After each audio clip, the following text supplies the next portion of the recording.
When you retire, you may get a chance to go to football heaven. This is football heaven.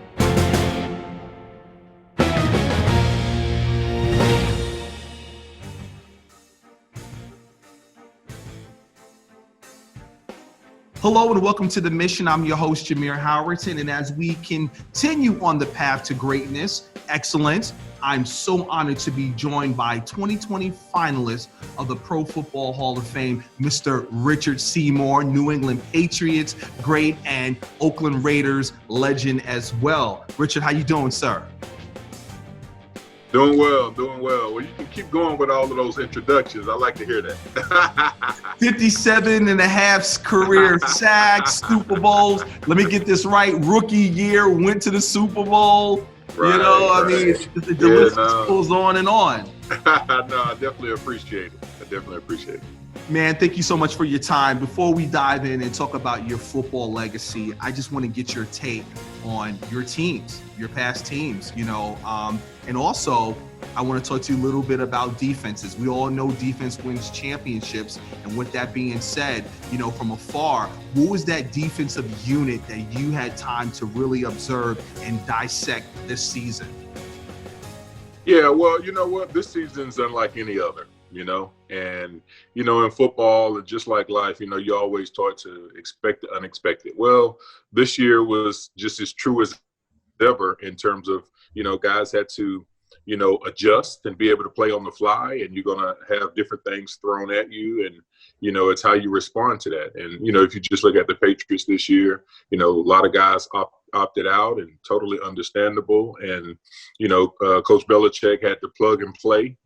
With a lot of new faces, and but I saw the attention to details and everything that it took to make a champion. But at the end of the day, they came up short.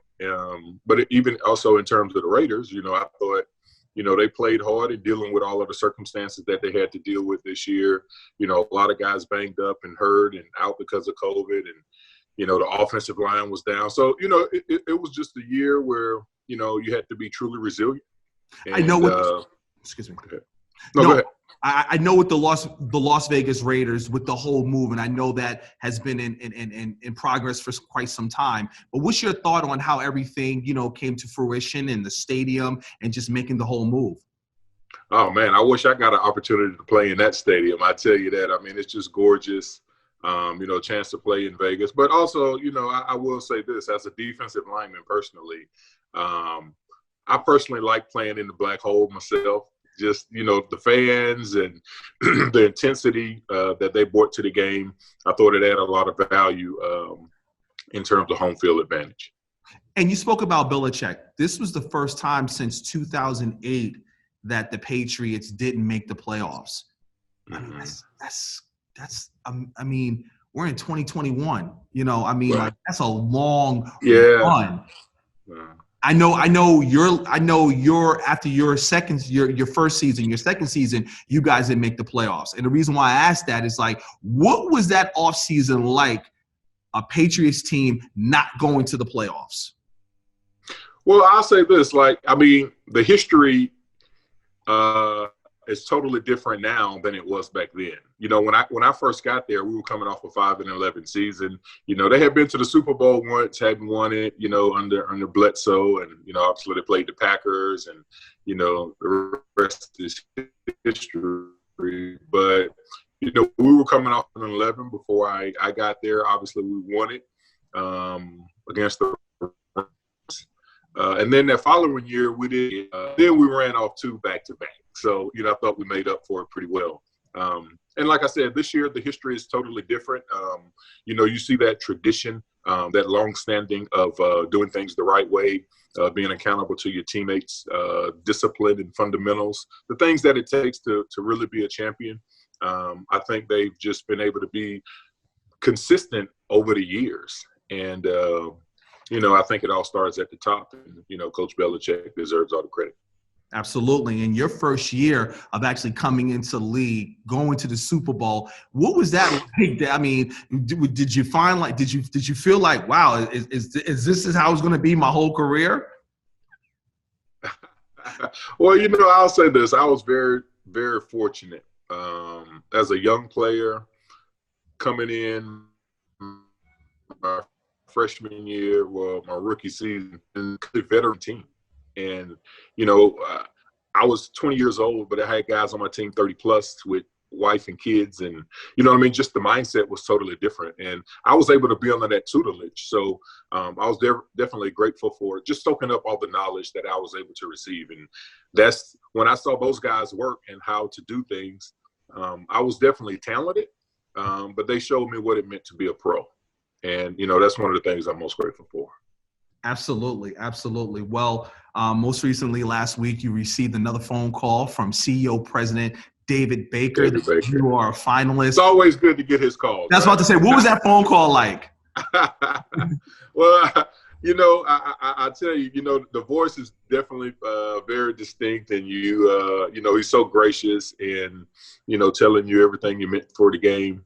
So getting his call, it was, we all know what 2020 did, but that was 2021, and that was a great way to kick it off. Amazing. What were those phone calls like? I know you spoke to Mr. David Baker, but when you talk about the outpour support and people calling you back again, like congratulations, if you don't mind sharing, who were some of the people that reached out to you, and what were those phone calls like? Yeah, no, I tell you what, a lot of former coaches, players, everybody, former, my principal from high school, like the list goes on. But in general, congratulations, and you deserve it, and you've been a model citizen of the game. And I think at the end of the day, that's one of the things that I've always tried to do, is just carry myself in the right way and play the game the right way. And you always want to leave the game better than you found it. So, and that was one of my that was my heart when I played. I always wanted guys to take advantage of the opportunities, because, like I said, I came into a situation with the Patriots where I was the young guy and was able to soak up all the knowledge. And, when I went out to Oakland, it was an opportunity for me to pass that knowledge on, to the young guys there. So, and that's what the game is all about at the end of the day. It's about affecting lives. And, I met a lot of great people along the way. And, really for me, like most players really don't care about the fame that comes along with it. But this is an opportunity for, when you think about the Hall of Fame, it's an opportunity for you to thank everybody that's helped you out along the way and open doors for you and, just assisted in your growth. And really that's, it's really about paying respects to those people. Absolutely. Well, we're going to pay some respects. I don't mean to make you blush, but I have some testimonials that I want to read to you about the outpour of support on your behalf. And I want to get some reflection. And I know you've been asked this question so much, but I would love to revisit it, of just playing for Bill Belichick, because he mentions here, Richard came into the league as a mature, humble, high-character person and quickly became one of the cornerstone players in the early stages of this program. We would not have won 3 championships in 4 years without him. I am thrilled he was recognized as one of the franchise all-time greats. Bill Belichick. Mm-hmm. Your thoughts? Right. Well, I'll tell you this, Coach Belichick is, in my mind, probably the greatest defensive mind that's been a part of the game of football. And for him to draft me out of the University of Georgia, with the first pick in the draft, and with his first pick in the draft, and he saw so much inside of me, and it was a confidence booster, to be honest. He was a guy that at the end of the day,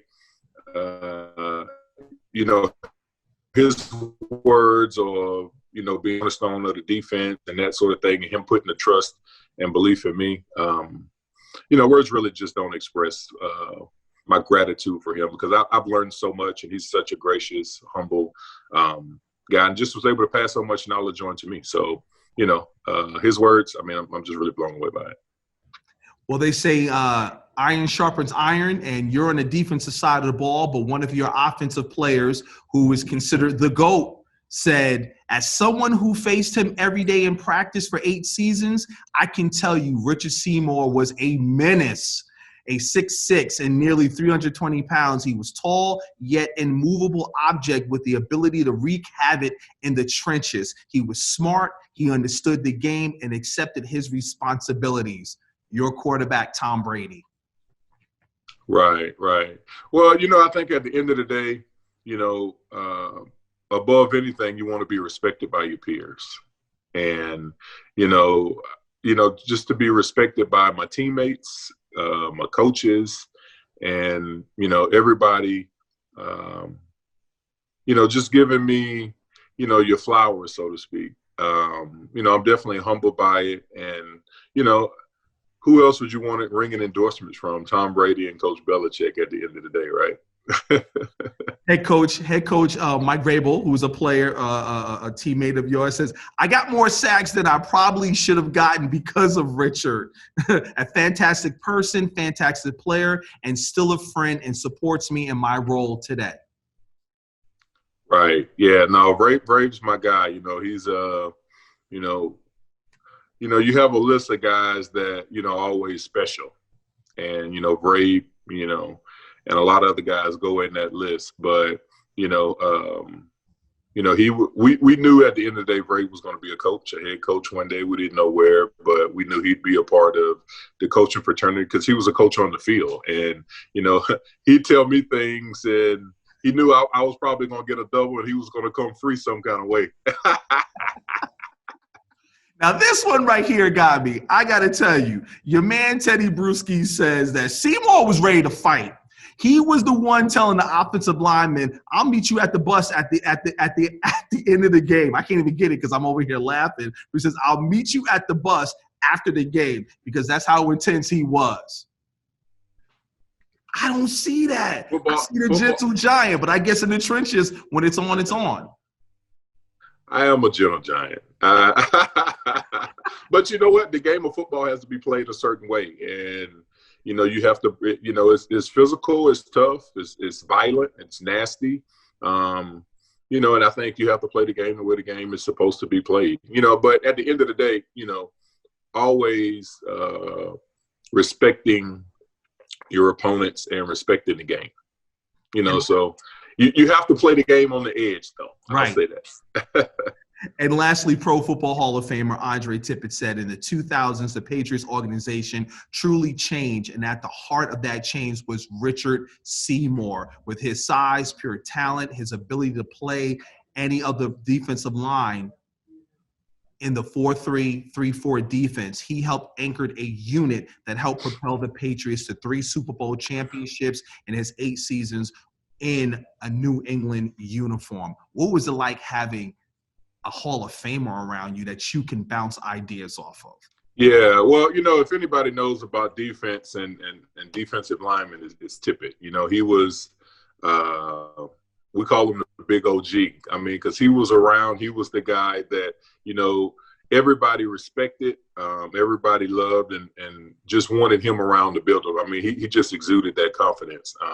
But also as a defensive lineman, I prided myself on, playing up and down the line, whether it was, my rookie season, I played some nose guard. I played 3 technique, and then also in my later years, I was also, defensive end, not outside linebacker, but I played all along the defensive front, rush the passer, stop the run, goal line situations. I just wanted to be, and one thing, when I was drafted there, Coach Belichick said, we drafted you because of your versatility. You could play, in multiple defenses and multiple fronts. So, we need you to, study and know and train your body where you have no weaknesses, so to speak. And that's what I tried to do in the off season.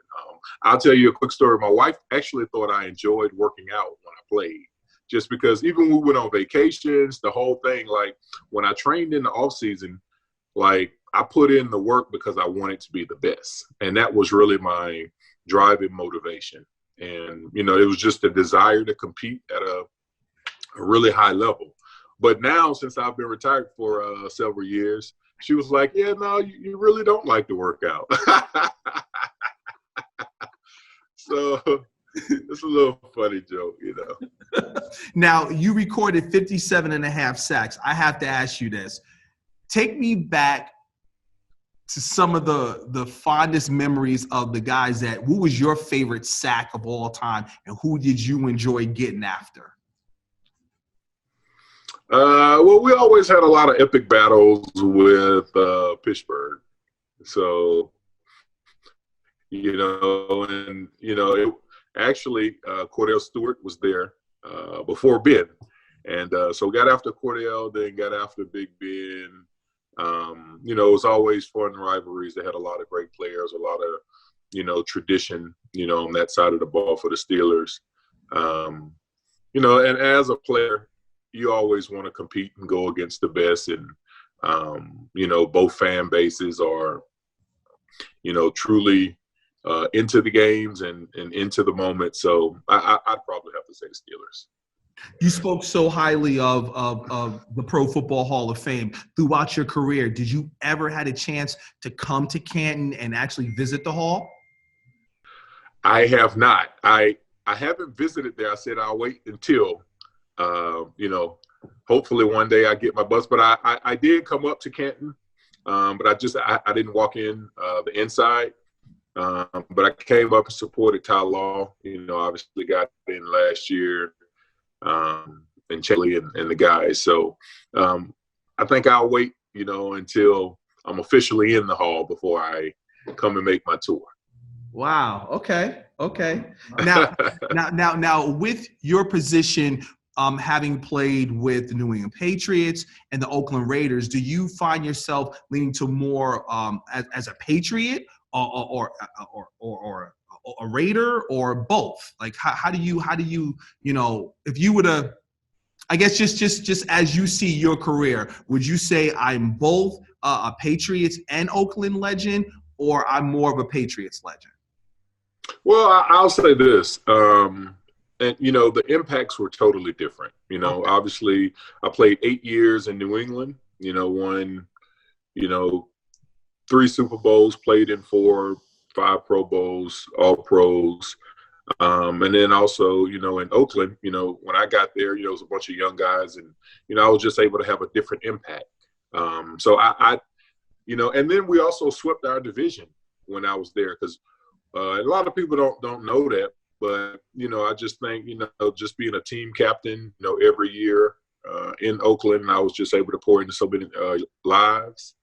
And made so many great friends in both organizations. And, you know, both organizations just treated me so well and just taught me a lot about the game. And, you know, both of them are historic franchises. You know, you think about Al Davis and, you know, the legacy that he brings, and the silver and black, and what it means to the National Football League. And then all the success that we've had in New England from, you know, over 2 decades, you know. You know, so I definitely say both are near and dear for different reasons. You know, and I have, you know, jerseys and hardware from both organizations in my gym downstairs. Wow, that's amazing. That's amazing. And Thank you. if you were to get that, I know things are still working itself out with the COVID protocol, but if you were to get the phone call and or the knock, would we see you in Tampa Bay? Oh, absolutely. You know, like I said, it's an unprecedented year. You know, and everything is kind of moving and changing for sure. But, you know, if everything is safe, and, you know, we get the call and the nod that I'll be in Canton, I'm sure we'll figure out the best way to make it happen. Well, we'll be pulling for you. We wish you nothing but the best of luck here. Thank you so much for your time, Richard. Good luck to you. Absolutely. Thank you so much. Well, that's going to do it for Richard Seymour and myself, Jameer Howerton, right here on The Mission.